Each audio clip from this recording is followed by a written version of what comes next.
చట్నీ తయారు చేస్తున్నానండి. కొత్తిమీర, పండుమిర్చి,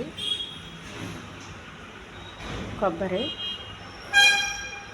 పుట్నాలు, పల్లీలు, ఉప్పు, ఆవాలు, జీలకర్ర, మినపప్పు, కొద్దిగా ఎండుమిర్చి, కొన్ని పల్లీలు వేయించుకోవాలి. ఫస్ట్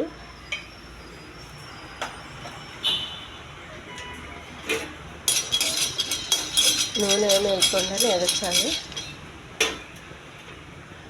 పల్లీలతో పాటు కొక్కో వేయాలండి.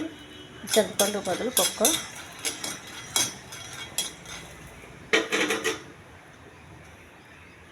కొంచెం పుట్నాలు వేయాలి.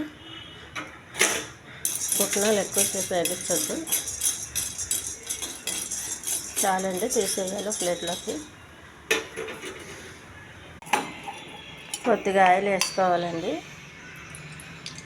తాలింపు కోసం. కొంచెం పొట్టుతో ఉన్న మినపప్పు, అది కొంచెం తొందరగా వేగదు, ఫస్ట్ అది వేగించాలి.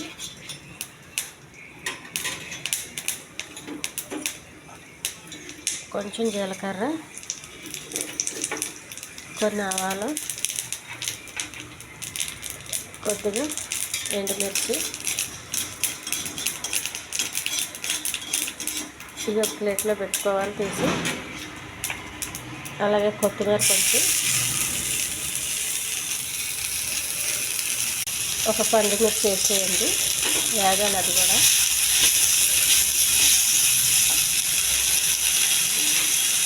స్టవ్ ఆఫ్ చేయాలి. కొబ్బరి అండి, పుట్నాలు, పల్లీలు,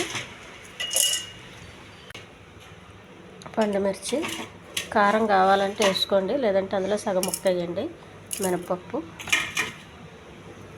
కొత్తిమీర, కొద్దిగా ఉప్పు మిక్స్ చేయాలండి.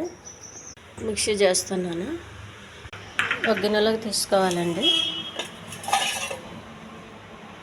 కొంచెం తాలింపు వేసుకోవాలి చట్నీకి. చట్నీ రెడీ అయిందండి. ఇది పెసరట్టు చాలా బాగుంటుందండి. ఈ ఛానల్ నచ్చితే సబ్స్క్రైబ్ చేయండి, షేర్ చేయండి, లైక్ చేయండి. ఇది చాలా హెల్దీ చట్నీ అండి. ఇది చట్నీ ఎలా ఉందో కామెంట్ చేయండి. దోశకు కూడా బాగుంటుంది, ఇడ్లీ, పూరికి కూడా బాగుంటుందండి. ఈ చట్నీ వేగించడానికి ఏమీ ఎక్కువ ఆయిల్ వేయలేదండి, కొద్దిగా తాలింపు చేశాను అంతే.